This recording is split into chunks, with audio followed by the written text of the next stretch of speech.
deal with the offlaner, but it does allow Aramis here to drag the wave back. He's just gonna keep it here. I don't think you want to steal too much experience out of your Magnus.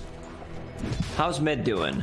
5-1 against 4-3, so every single time like Morph gets close, if there's a range creep, deny, or a kill, OD will be triple null Tubby. Already queued up by OD. Yeah, absolutely. Going for that early game build. Aramis being harassed back by Illias a little bit there. Boots up on the Undying. There's also Brown Booties there for the Dark Willow though. Go on, high fiver. Illias, don't leave a wonderful woman hanging. That's very, very upsetting. Very rude, yeah. She's just a wee little fairy. Just give her the old high five. Camp up top, blocked by Celery, so no pull's going to come from the large camp. DM and save. Still playing that double 1v1. And then the mid lane continues to be even, like you're saying. 9-1 against the 10-5. Morphling has the wave coming back up to his high ground, though. Morphling might start to struggle a bit. Like once OD hits level 3, level 5 lowers the cooldown on that Astral. So OD should have much more denies than the Morphling. Yeah, doing a good amount of damage there as well, GPK, keeping his mana topped up for that Essence Flux. And they're trying to jump Toby bottom lane. Doesn't have Skewer. Points in Skewer, yeah. Still level 2, but it looks like PA said, nah, Undying, mate. I've got a creep wave over there that I really need to go and farm. So Toby saved up by Aramis. And it seems like tonight we're getting a lot of these very delicate, slow and deliberate laning stages where nobody really wants to give up anything. No crazy moves. Yeah, slow start to all 4 games so far that we were casting.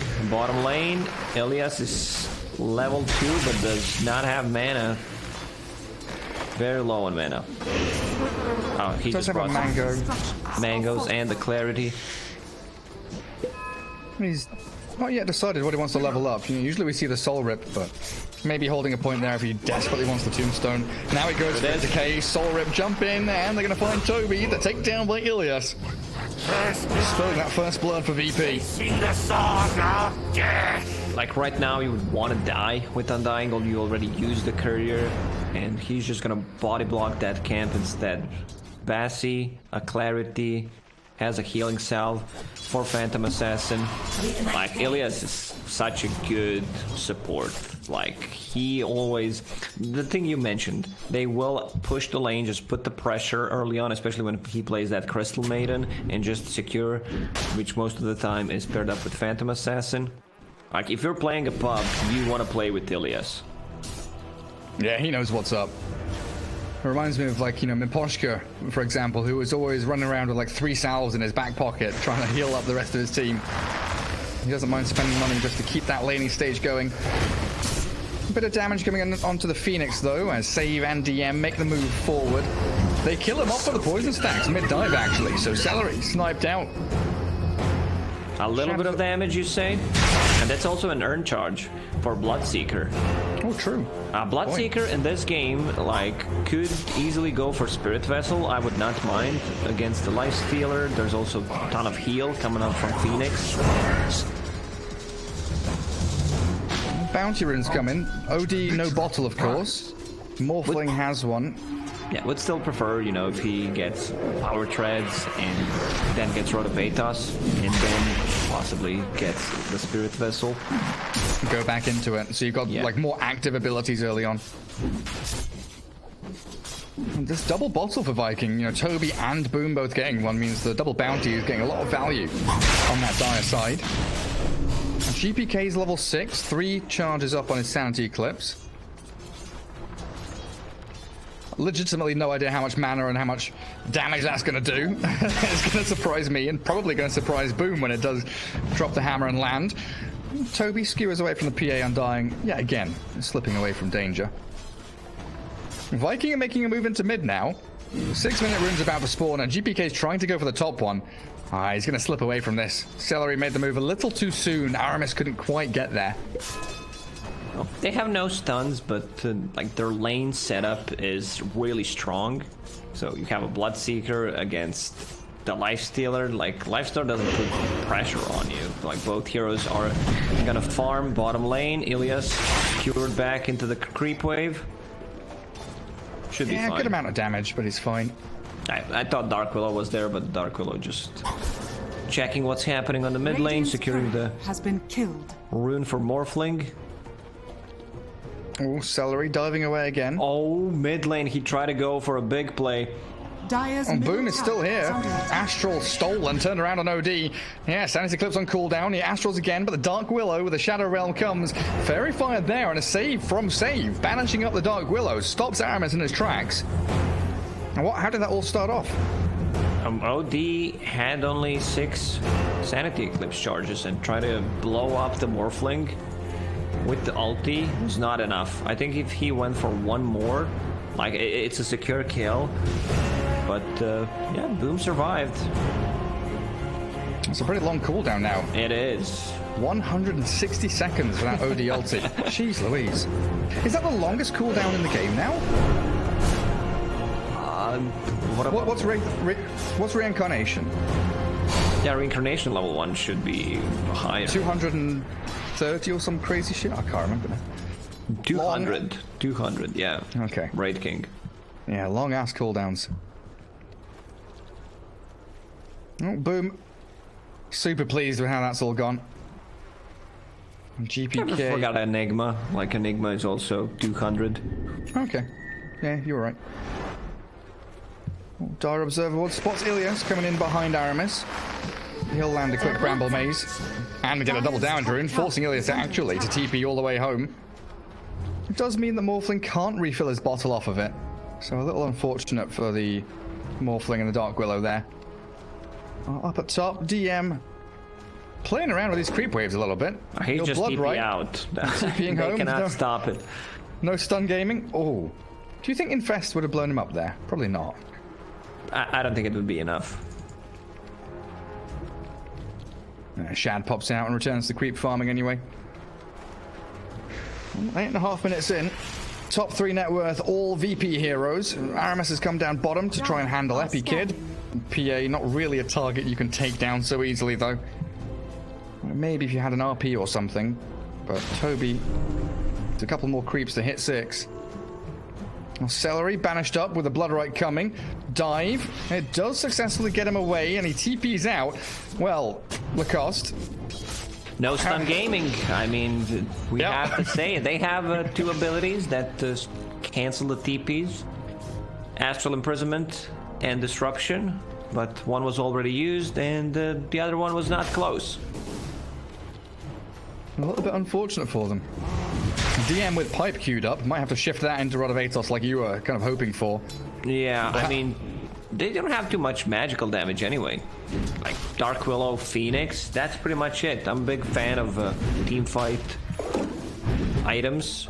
Like, Bloodseeker can build pretty much anything, but I don't think you need to rush the pipe here. It doesn't feel like it's necessary.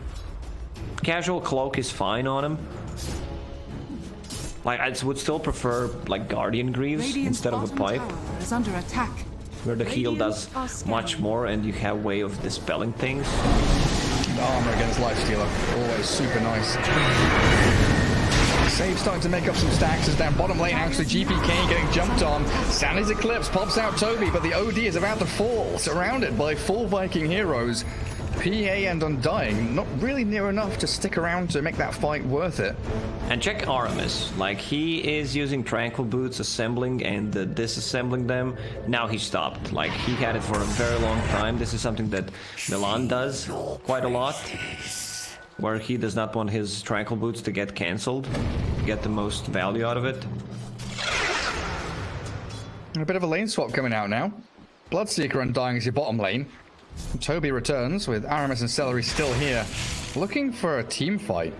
This is all to create space and allow PA to actually get back to that triangle, close in on her Battle Fury, which is 1,000 gold away.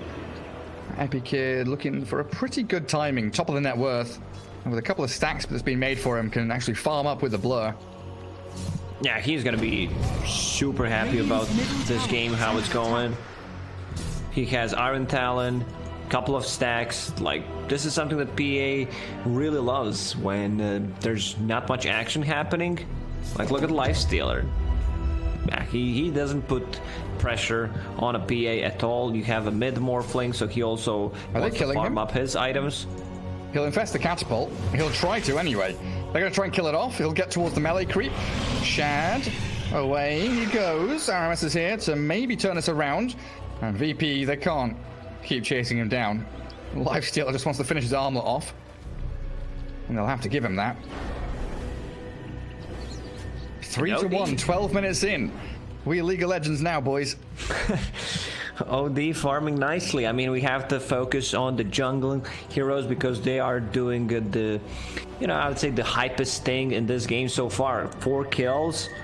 Scaling is so hype, Lacoste. Yes, it is. Like, once they get that Aghanim Scepter, it's gonna be very hard for Viking to clearly go on one target because you have disruption and look at save. Like, he doesn't even put points in Soul Catcher. Yeah, maxing out poison. And 2 points in disruption. Yeah. Taking out some jungle camps of his own. I saw DM for a second. Just annoying Toby. Magnus doesn't really feel comfortable going into lane. It looks like he's heading into the Blink Dagger to try and get some of these surprise Blink RPs in this early game. What do you think the thought process is you know, deciding whether you want to go Arcane's Mech or if you want to go, you know, Arcane's Blink like this? Because they lack initiation, they can't start a fight. They have 2 stuns. Well, I mean, Viking's also very limited on stuns. You have Cursed Crown, which you need to be very close, so it's hard to execute. With the Blink Dagger, you can go for it. Just a skewer play, you don't necessarily need to initiate with an RP. Yeah. And I guess then if you catch the OD or the Shadow Demon, you're removing one of the save abilities from them. Oh, Illias gets away from the Brambles. Boom and Aramis still trying to chase him down. They spot out the large stack there as well from them. DM just walks it away. Viking should be worried how this game is developing, because Phantom Assassin is completely free farming. Same goes for OD. Just finished her Battle Fury 13 minutes in. There's a big juicy stack of Ancients, so she can farm that with Blur pretty easily. And OD has Aghanims. He's a gold away from it. So they're going to have all these saves for the PA. Well, Lifestealer Armlet, yeah, sure it's there. Dragon Lance for the Morphlings coming soon. Some pretty good early game items, as it looks like Toby's clearing through a stack of his own back in the dire triangle, getting towards that Blink Dagger. I'm not sure if he can or if he wants to take the Ancients. It would be a nice burst of gold for him, but you leave ideally, it for Morphling or a Lifestealer. Exactly. Shad's actually feeling the brunt of the PA's damage already. Lifestealer has infested Armlet, turns around and whacks into Epikid. Illias is here to soul rip and keep that PA nice and healthy. Dire's middle tower is under attack. Spam picking onto Shad though, just don't let him stay in this lane. He's got half HP, we can keep that pressure on if we just bring another hero up top, but it doesn't look like VP really want to. Still 4 heroes, still 4 only kills, Gary. Oh, but bounty runs are spawning, Lacoste. Oh, the bounties are coming. Shad, he's gonna get one. Oh, the bounty! That's it. Middle tower is under attack. What a play! And back to farming. So Boom decides to go for a Dragon Lance. Pretty standard stuff, I would say. Also have the opportunity to, like, if this game drags, to get the Aghanim Scepter, turn into Dark Willow. That would be pretty dope. Get those nice Shadow Realm like rocket launcher attacks going for you. Mid lane catapult in onto the Dire Tier 1. Oh, the tombstones dropped from Illias. What a monumental statement of intent from him. Quick little banish from GPK. Try and make sure Boom doesn't get any free moves to defend this tower. Also, oh shit, that is some big damage. GPK slays it now. Demonic Purge onto Shad. Toby, do you have Blink? It's coming on Courier, right? Yeah, he's got Blink and he's got RP. He's ready to jump in. Dodges the blood, right? DM's going to find him, though, and then get the Decay to cancel any Blink play. Tier 1 tower drops down in the mid lane, and Virtus Pro, they come in, sweep through, get a kill on a massive core hero, get a tower. It's all smooth sailing. Monumental statement when he used that tombstone. Like, I was just, I'll ignore that, but it was a pretty good one, you know. It was pretty stupid, pretty good. Yeah, so you rub off on me, Lacoste. Yeah. Shad will farm up those big ancient stacks. The Cursed Crown will connect to help out with the farming. Armlet into AC just to buff up the team with some armor against the Phantom Assassin. PA has a BKB queued up. Might still swap things around to see how it's gonna develop. If they get, let's say, a kill or two, can easily transition that into Roche. Dire's top tower is under attack. Dark Willow has Yule Scepter coming out to her now, so position 4 heroes also scaling pretty nicely, with Save having an Ether Lens on the other side. And Virtus Pro drawing a big old circle around that top jungle, get into the area of the map where they can control Roshan, control a bit of the farming areas that maybe Viking would love to utilize themselves. Radiant's bottom tower has fallen. Dark Willow up top, Shadow Realm, and then a smoke, you know, just chilling. He misclicked. Was he trying to Yules, I guess? I don't know. Probably. We'll never know who they banished. They've caught someone in disruption, but Bloodlight comes too slow. Now the Tombstone forces the Supernova. They're just going to punch it down. It's a level 1 Supernova. Down it goes. The RP lands. They do catch GPK. In comes the Morphling, but he's been saved up by his own Astral. Epileptic Kid gets a double kill now as Iris falls. Boom. He's into PA mode, and they've killed GPK, but this PA is slicing through them all. A triple for Epi. He's going to get an Ultra now. Oh, no. Save. You've stolen that from him. Chasing Boom, though. Waveform's ready. Back behind the tier 2. But disaster for Viking as they really wanted to force that fight around the egg. They wanted to go on OD because he used the astral charges. Sorry, the Shadow Demon used the disruption to start on the Phoenix, and they wanted to just take him out. But there's still not enough damage. Like OD with triple null talismans, power treads, and Ags has 2000 HP. Pretty hard to take down. Like this one's gonna look really rough for Viking, I would say. I don't think they achieved as much as they should have in the first like 10-15 minutes. And yeah. This is the big change. Like I talked about Aghanim Scepter on the Morphling. He says like, screw it, man. I just need that, and then I'll turn into Dark Willow. Maybe that's the way we're gonna come back into the game. Yeah, you're right. Forget the Aghanim Scepter. Forget the Ethereal Blade, sorry. But Epikid has BKB with a Battle Fury. 19 minutes in, this PA is seemingly really an unstoppable force in this game. Yeah, she's also just hit level 15, so with the Blink cast range talent, it's gonna be so much easier to go for the targets, especially if they can delete one guy, and then the chase potential is really there. Now they're gonna go into Roche Pit. Mag, still no RP for 25 seconds. We've even got Glimmer Cape on Illias here. Throwing Tombstone into the pit, tanking up into Roshan. 15 seconds for RP. Toby, oh, the jump in. Celery forced to dive away. Does have that Supernova to toy around with as Roshan drops to about 2/3 of his health. Slaughter, Shad. Good blood right. Needs to be careful. They've ruptured Lifestealer and he's got to rage and run to the high ground. He's pretty tanky. The rest of his squad is holding on to that staircase. No Tombstone, they know RP is back up, so back to farming. But they will still stick around to see if Viking wants to go in and try to finish it off. Yeah, we do have that pipe into Lotus Orb from DM. A super tanky Bloodseeker. All of these core heroes, they've got the triple save from OD, and the Shadow Demon, and the Soul Rip from Undying, and the Glimmer Cape, plus OD, PA, and Bloodseeker are so incredibly tanky. Holding on to 1 charges here, it's 15 on the PA, 20 on the Bloodseeker. Back into the Roche Pit they go. Bramble Maze to try and poke inside, see what's happening. As Roshan does drop slower and slower, down to low HP. And they've got a catch Aggressive here. Astral into Bloodbright. Into Not gonna Bloodbright. connect. Ooh, nice. The only one. Oh, catches only one. Sanity Eclipse gets dropped on them. Lifesteal, they're trying to turn and fight. But this is all doom and gloom for Viking. 2 heroes already blown up and Shad shredded. A triple kill for GPK this time as they go running forward for more. And they won't find Aramis, and boom, he's made his escape. But it's a free Roshan now for Virtus Pro. 11-2 and a 6k lead.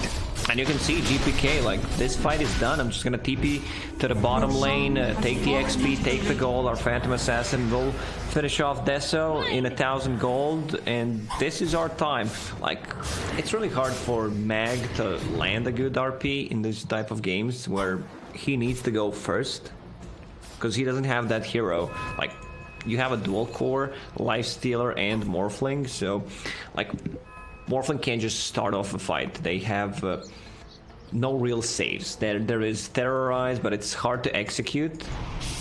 Like, these 3 saves from Shadow Demon and 2 Astral Charges just make Vikings whatever they want to go onto, like whatever kind of a play they want to make, kind of nullified if the positioning from Virtus Pro members is okay. Yeah, and the fact that, like, theoretically here, Viking, they want to get a Blink RP with a Supernova and Dark Willow spells, but I think one of the primary things is that Lifesteal also wants to go and stick on one of those targets. You know, empowered up, he wants to get on top of someone. Save just Demonic Purges the Lifestealer, and Shad can't do a bloody thing, like he's probably about to do here. Disruption with the Bloodbright, the timing not quite right. Shad still gets purged up and slowed down with Epi Kid there, trying to crit him down. Shad drops low but infests inside Toby. They don't have RP, but they can skewer him away while DM and Epi Kid keep chasing, looking to bait Viking into a continuation of this fight. Let's see the power of Morphling Aghanim Scepter Radiant with the Dark Willow on the same team. Also, does he turn into Dark Willow or OD? Yeah, that's actually really good. Like, he can turn into OD as well, but I think he made it, you know, so he can target allied heroes and get the Dark Willow form. Dire's top tower. Yeah, get that Shadow Realm. Attack. And maybe in a dire situation, he can get Lifestealer's Rage as well. There's some decent options for him. Smoke up from Viking now. Again, trying to get Aramis something going. Clipped by that silence. And if that dagger hit, that's probably a jump coming his way. Radiant's middle tower is under Good little attack. Yules, though. Keeps him out of danger. And I love that. Back up top. Shadow Demon maxed out Disruption, just to lower the cooldown on it.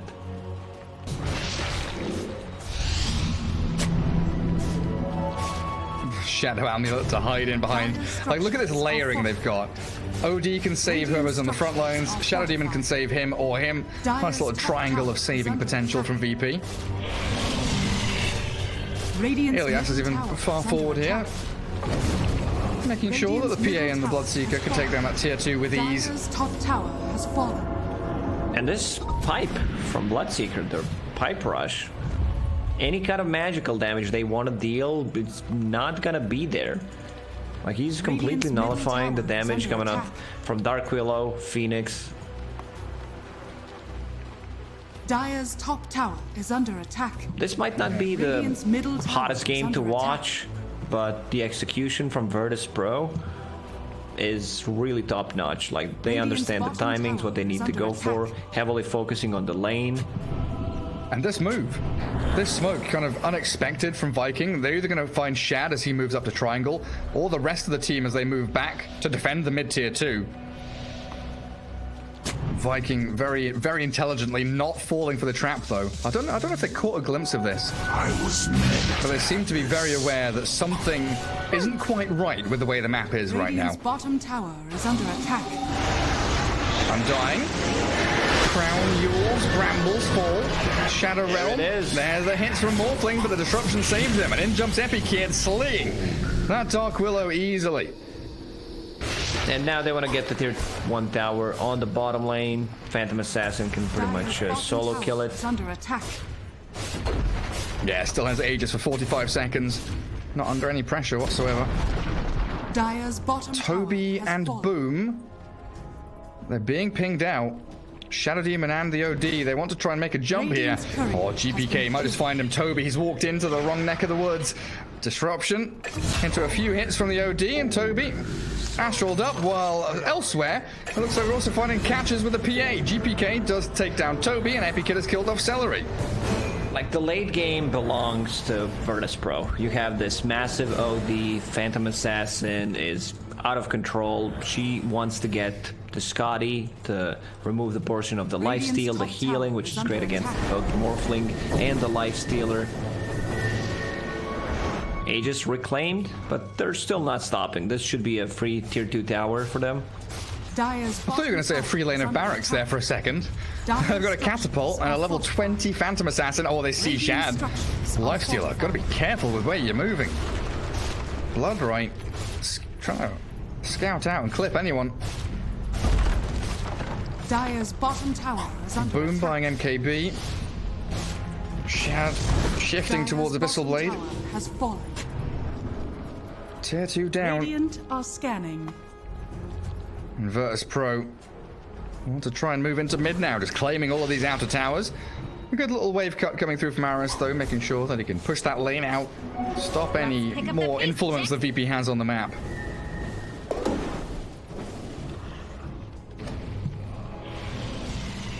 Titan Sliver for PA, are you kidding?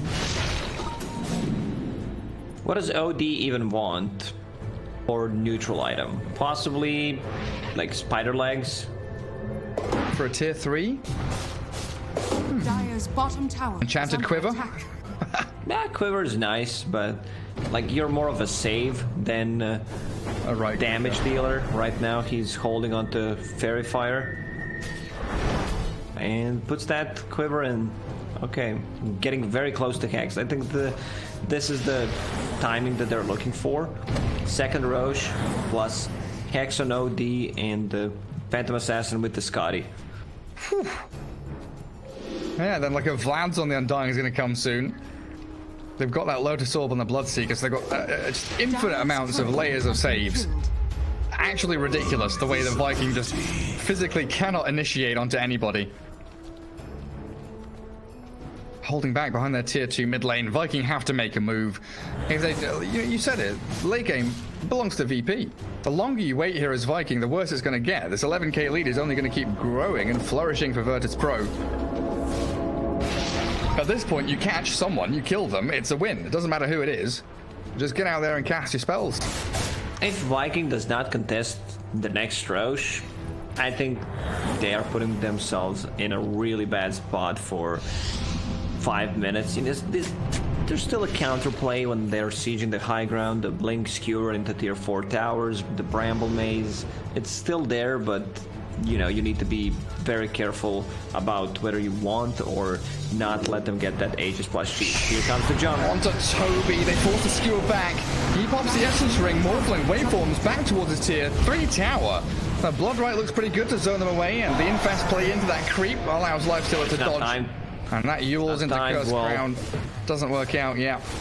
Also, the Lotus Orb from DM is just gonna work miracles. Like, if you're ever playing against the Dark Willow, like, this is the item to buy. Dire's middle tower has fallen.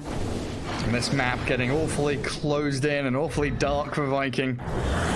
Aramis doesn't have any Observer wards on him. Celery does have one. I just don't know where they can actually move to place them. Like, it feels like they've got to do some like really long, weird smoke to come in behind Roshan like that. Map is just getting smaller for Viking. They might go for this backstab play where they try to take out one of the supports, but I don't think OD and Shadow Demon will be just grouped around each other. Like, this is something they need to be careful about. Oh my god, Celery getting cleaved by that PA through the ancient camp. That is some real spooky stuff for the Phoenix. But even when PA walks alone up to your ancients and you have like literally 5 heroes surrounding him, they don't make a play. Now with the Morph having MKB plus Empower, that's gonna be quite a lot of damage. Go time. Smoke time. Cast your spells time. They don't know, because they don't know when the Roche is gonna respawn. It's a pretty long respawn timer. Smoke. Oh, it breaks on Toby. Yeah, Toby they see him. They smoke themselves. VP, they're getting ready to make the move forward. Morphling turns into that Dark Willow. Phoenix and Dark Willow are far off to the left-hand side. Undying is Glimmer caped up here, and they're trying to cancel the blink, so Toby can't initiate. Waveform, Skewer, run away. They need to escape. Where's Lifestealer? Is he infested inside Toby? He sure is. He's just chilling inside of Magnus. Radiant are scanning.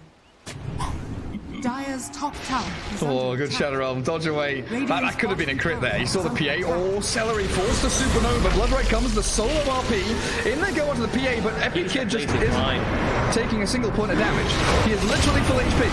The PA doesn't give a damn. And GPK's there with a big old slap. Toby's gone. Boom kills an Observable. That's the one kill they'll get in this fight. The Shadow's falling incredibly quickly. They've got Soul Rips and Essence Rings. Glimmer Caves and Saves from Disruptions and Astrals. Boom is falling. 3 heroes down from Viking. And Virtus Pro are just steamrolling through this game. Boom will manage to TP out. No stuns available. All the abilities pretty much on cooldown. And that's it. They lost 4 heroes. Should be quick. Not so quick, but easy Roche. Is Phantom Assassin attacking? Yes, she is. Can't even see her considering how big Undying is. So should be really quick, actually. So it's very hard for Viking to choose the target because you know you have this thing in your head where you're thinking, if I go on him, he's gonna get disrupted. If I go on the other guy, he's just gonna get Astral Imprison on him. So pretty tough, you know, decision making from Viking that they need to make. Like, how do we approach this fight? Like, did they do any damage to the PA? I feel like no damage was done. Like, Epic Kid was just fully, like, got RP'd under Supernova, full HP the entire fight. Yeah. Now has Cheese. You see, they didn't even give Phantom Assassin Aegis this time. OD is the one who's holding it. 1,600 crits from the PA flying out now. Well, Viking not giving up just yet. Holding on for hope, dear hope. As this Boom Morphling, he is scaling. 15,000 net worth on him and Lifestealer. MKB moving into Skadi next. In terms of numbers, like, okay, OD's in, and someone's gonna be out.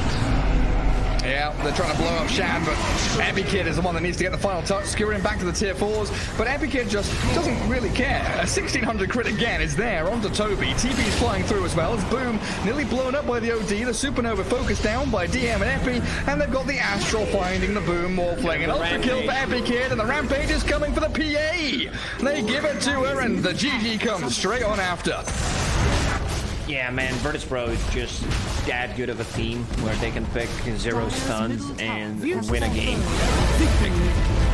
Maybe Vikings should have gone for different mid, someone that, you know, just plays a bit faster Dota. Because they were giving free farm to Phantom Assassin. They also wanted to farm, but Phantom Assassin's like, sure thing, I'll just buy a Battle Fury, continue farming, we'll get to the team fight items, rush Aghanim Scepter on OD so you don't have the clear target to go for.